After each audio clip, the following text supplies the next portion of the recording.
आत्ता जे विधानसभा इलेक्शन झालं त्यामध्ये जालना जिल्ह्याच्या वतीने त्या जिल्ह्यामध्ये महायुतीच्या विरोधामध्ये जे उमेदवार लढले,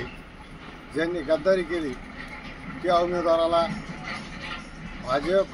शिवसेना व राष्ट्रवादी अजितदादा गट या पक्षामध्ये त्यांना कुठल्या प्रकारचा प्रवेश देऊ नये अशी भारतीय जनता पार्टी किसान मोर्चाच्या वतीने प्रदेश कार्यकारिणी सदस्य म्हणून अंकुशराव बोबडे हे मी करीत आहे। कारण की यांनी आपले उमेदवार पाडण्यासाठी समोरच्या कोण गद्दारी करून उभा राहिले,